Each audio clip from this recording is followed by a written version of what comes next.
Hey guys, it's Multiplier. We're with Splice today, and in the final part of our mini-series on warping, we're going to have a look at warp modes, and they're really important. No matter how you're using Ableton, you really can't ignore them, because at some stage you're going to have to deal with it. So you really have to understand what the different warp modes are, and which ones are best to use in which situations, and how can we use them creatively. And it's worth noting that there'll be an associated Splice project file, which will include everything in this video, as well as lots of other examples and some things for you to try yourself. So let's have a look at warp modes, and let's have a look at what they are. So what are warp modes? Warp modes is the algorithm that Ableton uses to stretch the audio. Because remember, what warping does is it stretches it either inwards or outwards, or stretches certain sections in different ways. And when Ableton stretches that audio, it has to decide how it's going to do that. So if we have a look at this loop that's from one of my sample packs, Space Effects, it's 128 BPM. It's a techno-y sort of space effects loop. Pretty cool, nice and simple. And this section here, or this drop-down menu, is the warp mode. So as you see, we have beats, tones, texture, repitch, complex, and complex pro. Repitch is the one I like to set it to as default, because what repitch does is it doesn't do any processing. So if you make the sound play back slower, so you're stretching it out, it will simply play the audio back slower. The result is it will repitch it. It will come down at a lower pitch. The upside is it will stay super clean because there's been no processing, but it'll play it back at a lower pitch. If you play it back faster, it will play it back at a higher pitch. So for example, we have at the moment 128 BPM. So as we play it through, if I pull down the BPM of the entire track, we'll see and hear, or you better hear, the pitch go down of the loop.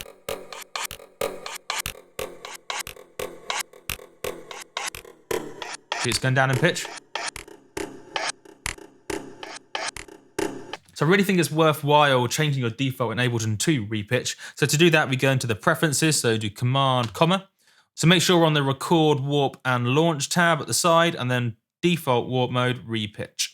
So that's repitch. Let's have a look at some of the other warp modes. If we choose beats, beats is a really good one, because what beats does is Ableton really tries to decide if you have, say, a drum loop, right, which bit is a transient, which bits is a drum sound, and then it splits it all up. So if you change the BPM, it will stretch out the gaps in between the beats, or the drum sounds, the transients, and not ruin the transients. Now, the problem with this is, I mean, this loop is a prime example. If you have a loop which doesn't really have any gaps, I mean, although there are transients and there are bits that look like they're gaps, like here and here, there is bits of reverb on there and bits of atmospheric sounds, so you can't really stretch those about without it sounding a little bit weird. So in this particular case, if we set it to beats and we pull down the BPM, say,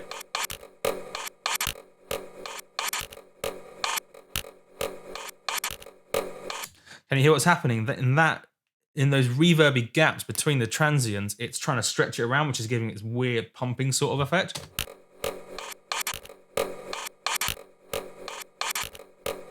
So the transients sound fine, but all those gaps are not really being stretched in the way that it wants, because it really wants drum loops with big empty gaps in between the drum sounds. That's when beats really comes into its own. To be honest, a lot of the time, because beats tends to fall apart more often than it does do a really good job, I don't really use it. Tones and texture are interesting ones. Tones is really good for sounds that have a really well-defined note. So if you're dealing with, say, a synth sound or a synth melody with a really well-defined note or a really well-defined sound, tones works really well. It will fix the pitch to whatever the original pitch was. So for example, as we play this loop through and change the tempo,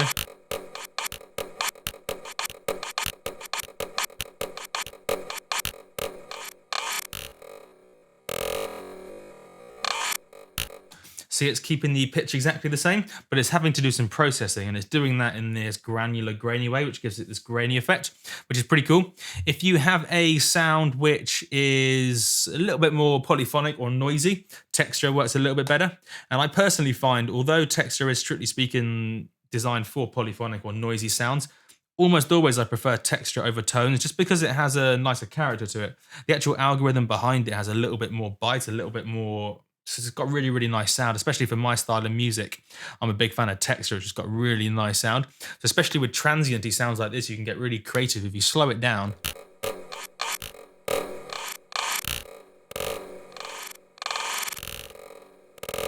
So it's got this really grainy quality.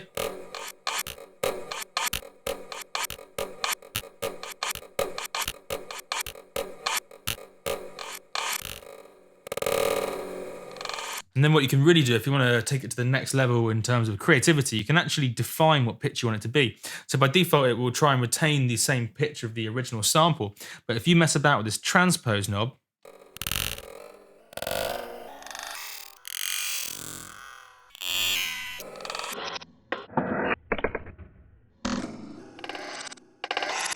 these final two warp modes are something that a lot of people really like, but I just can't get on with them. They are Complex and Complex Pro. And the idea behind it is it tries to do the best job it can if you have a full track to warp it in such a way that it sounds really clean and transparent. Now, the reason why I don't tend to get on with it is at least personally, it tends to suck some of the life out of it. It just sounds a little bit too clean. It softens it up. It's really not perfect, so the dynamics go a little bit weird. But yeah, that's been having a look at warp modes. The best thing to do is really just practice, practice, practice, and before you know it, you'll develop an ear for what these different algorithms sound like. But you really, really can't ignore it. Every time you do a warping, every time you warp something, you really have to have a look and go, right, what warp mode are we using? You can never ignore it, because whenever you're doing warping, you're changing the sound. And this warp mode in a really big way defines how that resulting sound actually comes out like. So you need to understand what they are and then develop an ear for it. So when you're being creative, you're choosing them instinctively based on how they might react. And as I showed you quickly with texture and the transpose knob, don't be afraid of playing around with the settings, seeing what kind of cool, creative and crazy sounds you can come out with. But yeah, check out the Splice project file if you want some more examples and some cool things you can do with warp modes. I've been Multiplier. Hope you enjoyed.